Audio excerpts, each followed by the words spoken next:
Hi there. The first step to making your way through a thought attack is to notice that it's happening. It's a common problem that we all face. We notice these highly repetitive, mechanical thoughts. We can't seem to get out of our heads, and we feel so many uncomfortable feelings in our body. It isn't happening because there's something wrong with us or because something bad is going to happen. It's a bug in our nervous system, and we all share it. So let's help you get through it. Start by closing your eyes and focus completely on taking 3 of the longest exhales you've ever taken.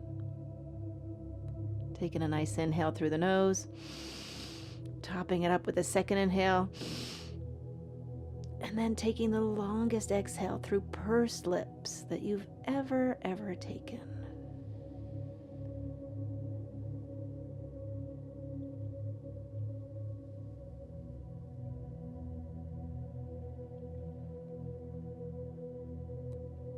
And repeating again when you're ready, double inhale through the nose. Super, super, super, super long exhale.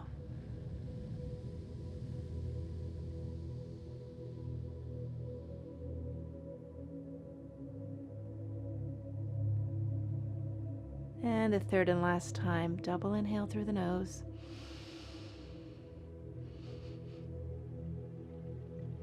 Long, long, long, long exhale.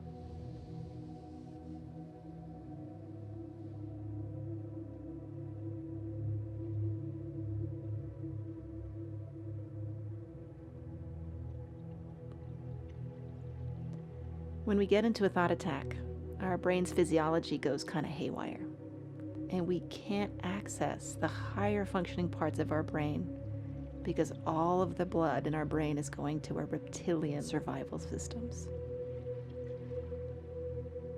And so we can't access that higher intelligence that we usually have. And so I find it really helps to think of someone who can bring in some of that wisdom and intelligence. So think of someone that you really trust. This could be a good friend, a mentor, a therapist, a sporting coach, or maybe a religious or spiritual figure. For me, I bring to mind my aunt. She's passed away, but she was so full of wisdom and so full of kindness. And I also think of a spiritual teacher by the name of Muji, who I've never met, but who I follow on YouTube. What would these wonderful people wish for me? How would they want me to show up? I just take in their faces for a moment.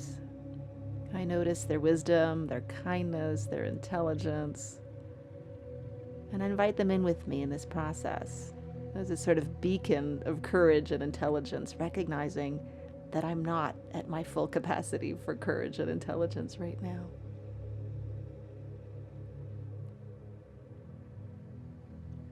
And so making the first, most essential recognition, and that's that all of the thoughts you're having about this situation are not only unhelpful, but they're just digging you deeper. This is not a thinking problem. This is a feeling problem. Just noticing for a moment, where has all this thinking brought us? For me, thinking and thinking about my issues has only made me feel like I'm spinning in circles, and it's never really yielded any good answers for me. And so even if this thought attack relates to something very concrete, like an unpleasant interaction, or with the news of something happening out in the world, or maybe even a diagnosis, let's begin to be open to meeting this situation in a different way. One that recognizes that this is not a thinking problem, this is a feeling problem. And we're going to focus on the feelings. So bring to mind the person, the place, or the situation that triggered this thought attack. But this time, we're going to only focus on the feelings associated with it. We're going to scan through the body to catch where we feel it the most. By noticing if there's any pressure in your head or any ache in the muscles of your face. Bringing attention down into your throat. Does your throat feel constricted? Moving down into your chest. Is there tightness there? Do you feel it in your shoulders? Is it hard to breathe? Paying full attention only on your chest in this moment to notice where this disturbance is most powerfully felt in your body. Now going lower, does your belly feel like there's an ache, or does it feel tight? Or sometimes we might get that feeling like the floor is falling out beneath us. Just becoming a really good noticer of the feelings in your body. Scanning through your legs, scanning up your arms, and noticing any muscle tension. And then coming back to the spot where you feel this the most, and placing your hand where you feel it the most. Your touch actually stimulates the vagus nerve, which counteracts some of that adrenaline and cortisol that's rushing through your system right now. So don't underestimate the power of your touch in this moment. And put your arms where you feel it the most.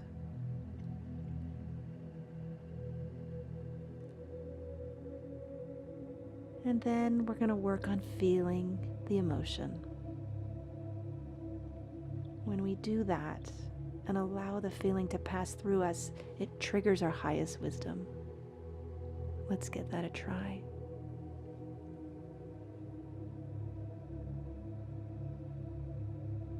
So if you need to, go back to the situation that was so triggering and just focusing on that feeling wherever it is, like a mother welcomes her newborn child, or like a dad whose child has come home wet and exhausted from a soccer practice, and the dad takes out the biggest blanket to hold him in his arms. This is the kind of welcoming presence that really helps us ride through this storm. Now you might notice your mind telling you to stop this approach and to start thinking again, and that now it's time to make judgments and planning the next move. But just telling yourself that you'll pick up the planning in just a few minutes, and now feeling the emotion is the name of the game.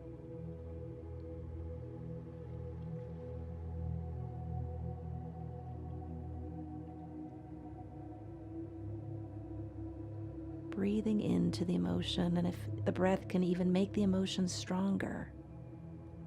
As long as we don't use it as an excuse to start thinking, the emotion really can't hurt us. And welcoming it is what needs to happen in order to regain the wisdom and intelligence that we had before this thought attack.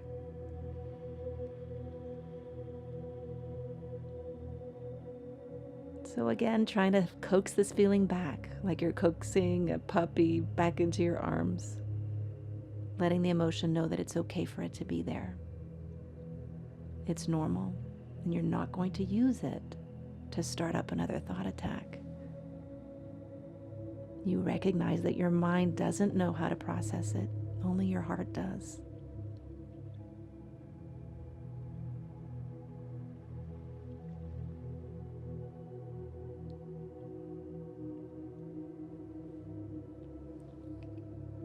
So one last time, bringing that situation back to mind again. If you need to, even exaggerating the situation. Feeling it for all of the times that you've not let yourself feel it in the past.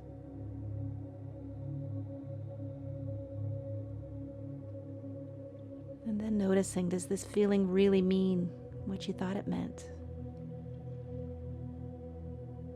Are the stories that you told in its name really accurate or even necessary? And is it okay to just let the feelings be there?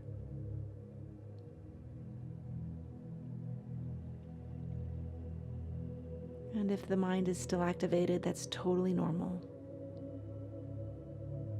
This is a practice, and we get better at it each time we do it. But if you've been able to touch in and experience the feeling and welcome it even for a moment, then you've gained a capacity of rewiring your nervous system, letting your nervous system know that it's in the feeling of the emotion that the thought attack will subside. The ultimate cure for thought attacks is to use them as cues to return to the experience of feeling. It may be not what you're used to doing, but that's what the science is showing us.